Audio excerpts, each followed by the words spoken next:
Hello, everyone. Welcome back to Pretty Real Persona. I'm your host, Ariana, baby. What is up? I missed you guys. I know you guys see me every week, but I miss you guys.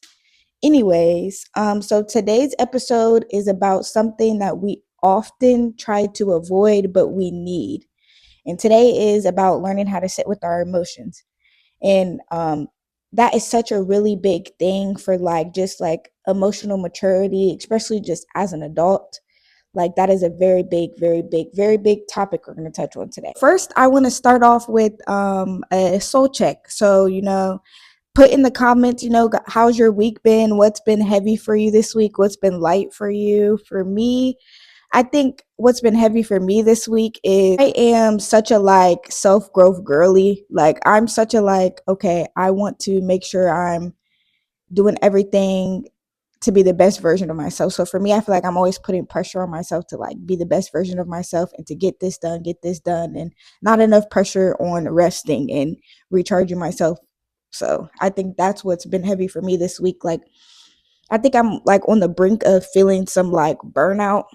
Over the weekend I'm just going to relax. Like that's me. Like it's hard for me to relax during the week because I have work, and then after work it's like you only got 4 hours or so before it's like you need to go to sleep to go back to work the next day. So that boo.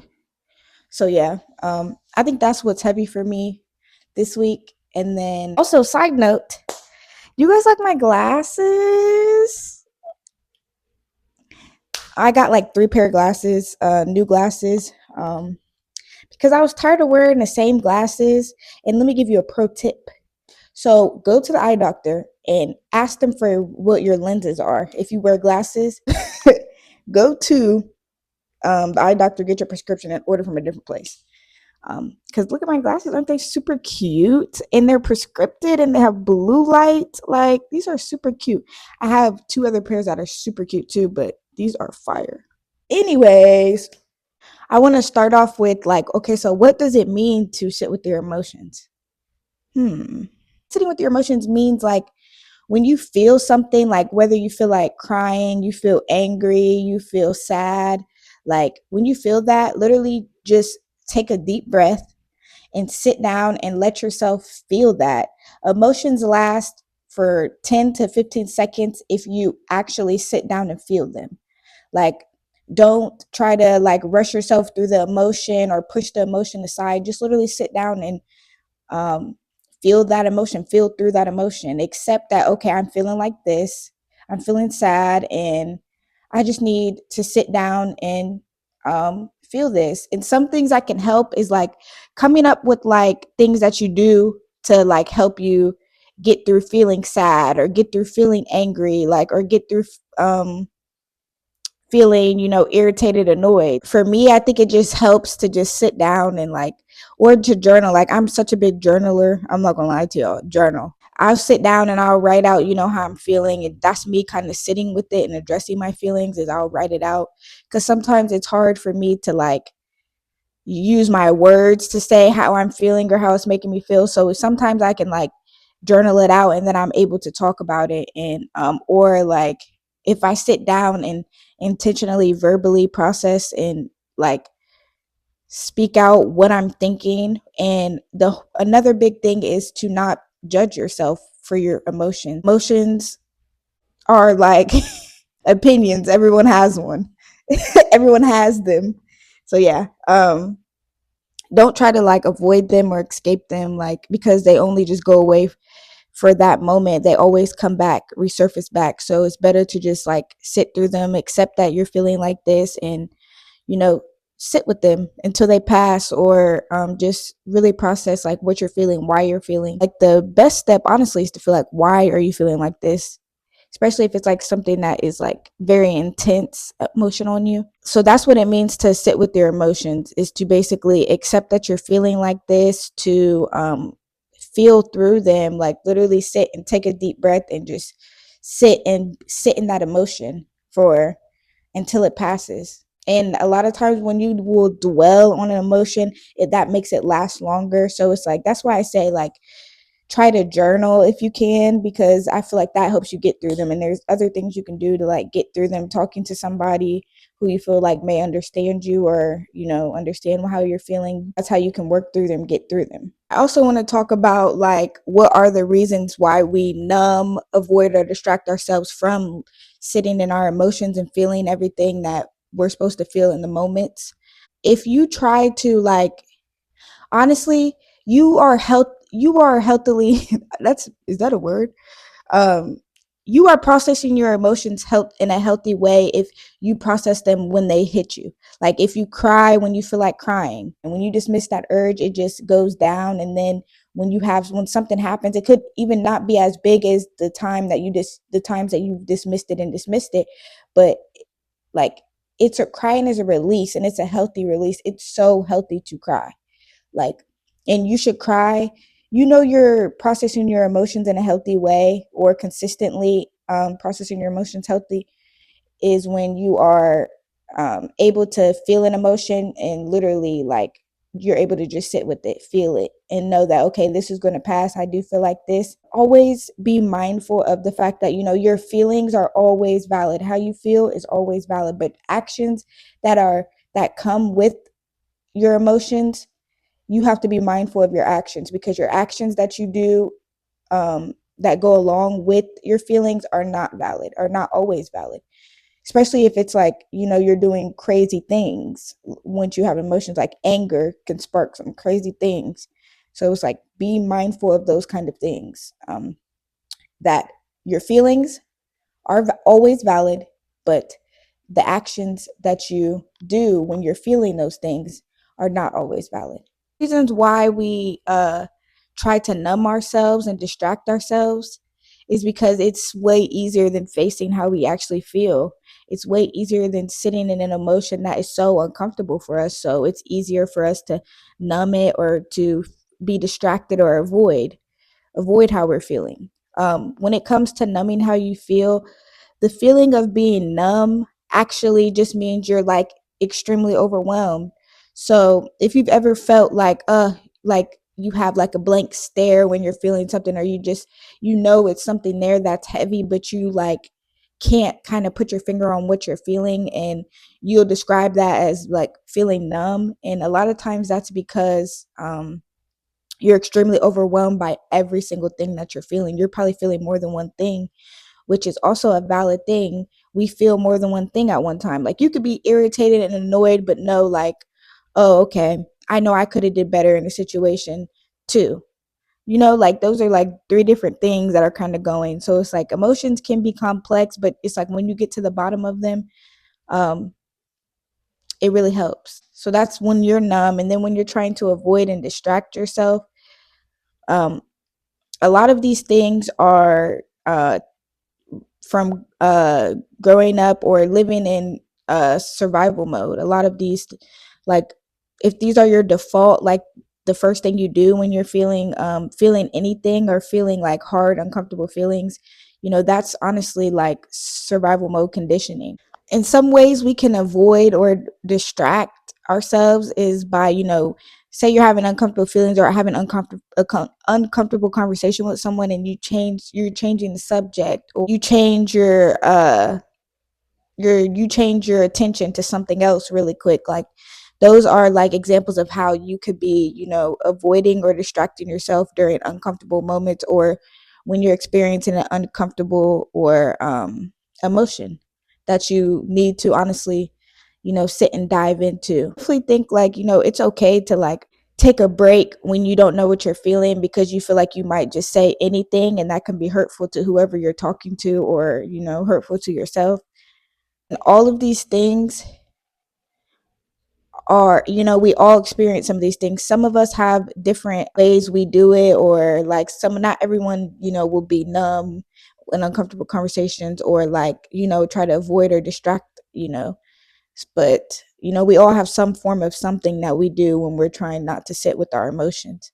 When it comes to feeling discomfort, when you're feeling certain emotions like sadness, anger, and shame, which, just to touch on like sadness, anger, and shame a little bit, like Unprocessed sadness turns into depression. So if you ever notice, like, okay, something's happened in your life and you're sitting and dwelling in that sadness, or you're not processing what's making you feel sad, or just even speaking about the sadness that you feel inside.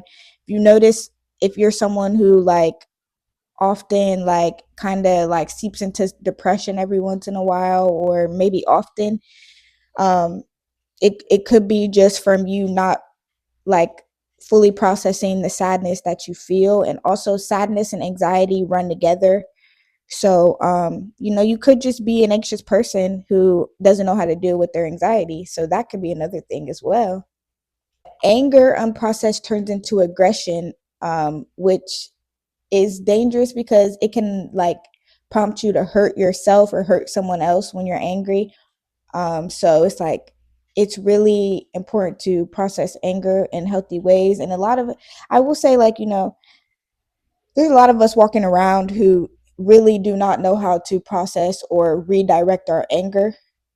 And it can be just very hurtful, the impact that it has on others. Some ways to like redirect your anger is to, walk away, take a walk, and um, calm yourself down, take deep breaths, meditation, journaling while you're mad. I also think it's a healthy thing to not like when you're mad. I do think that you should like take time to yourself until you calm down, because I know me personally, a boundary for me, I don't let anyone talk to me mad.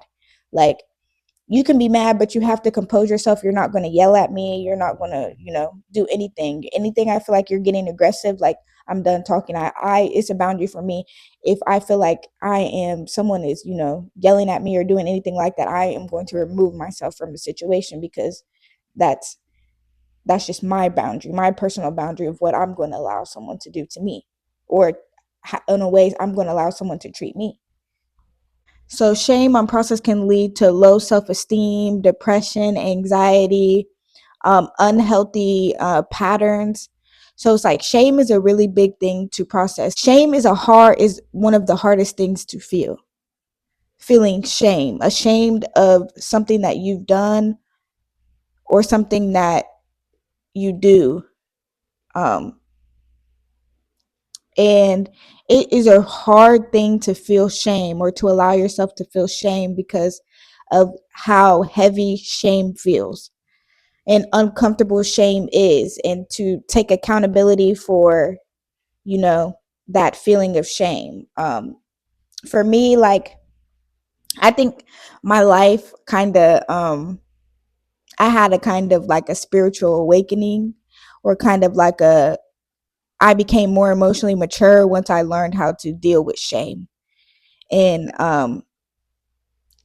it really just took me taking accountability for, why am I ashamed of what I've done, and speaking it out loud, and even, speaking to the person I feel like I should have been ashamed of things that I've done or did to them. So telling them, apologizing, taking accountability in every way possible that I can.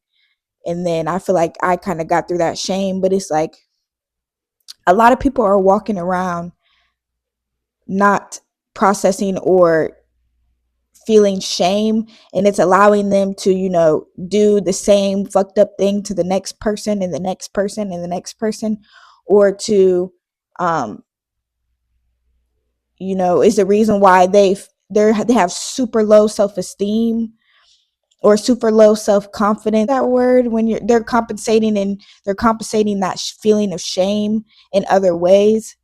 So shame is a really big thing to process, and I know from personal experience how hard shame is to process.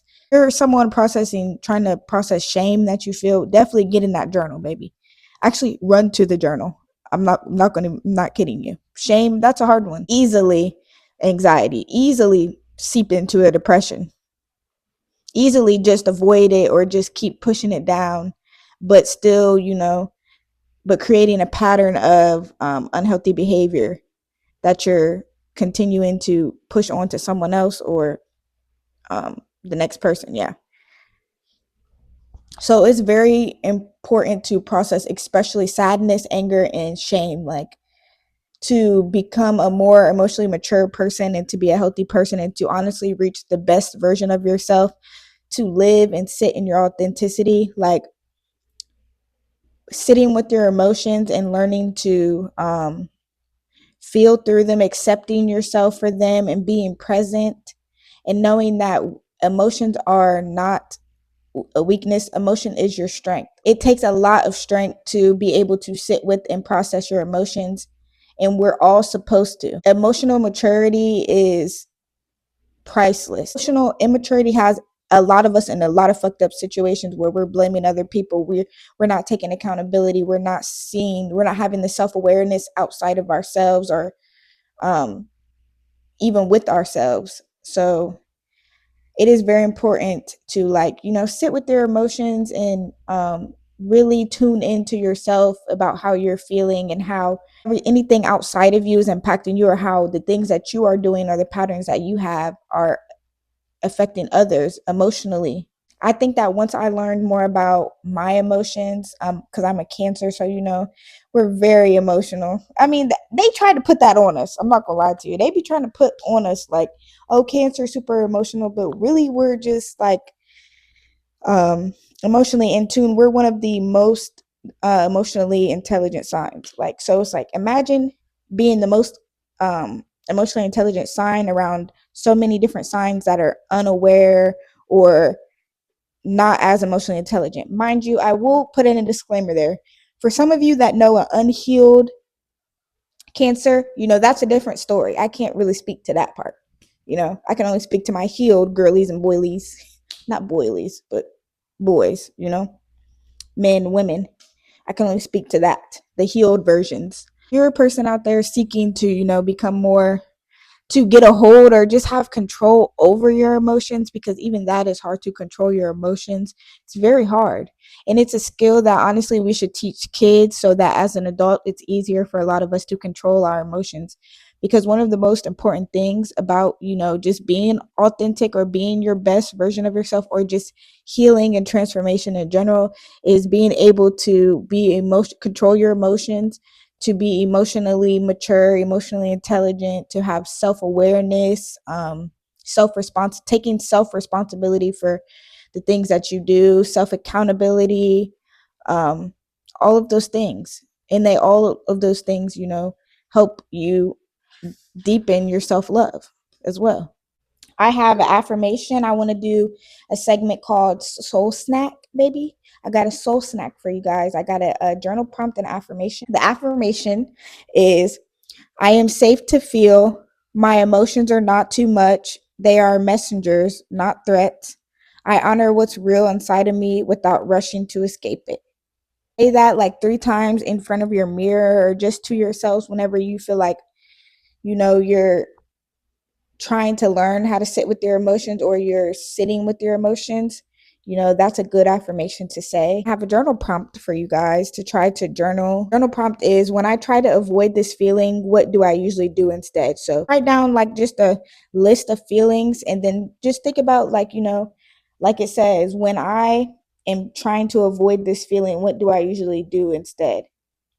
And then just try to get to the bottom of that, of what you do when you're trying to avoid feelings, and then try to reverse that and teach yourself healthy ways to process your feelings. I think one of the most important things, if you don't take anything from this video, is to take away that reframing your mind to think that, my emotions tell me about myself.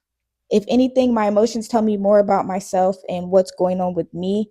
And that's the reason why I should process them. And that's the reason why I should work through them and pay attention to them and nurture them. Thank you, everybody, for tuning in today. If you liked this episode, baby, like and subscribe. Follow us on Instagram, on TikTok, and tap in. Thank you guys for watching. I am your host, Ariana Reese, and catch us on Wednesday, babies. Catch us on the next episode. Bye, guys.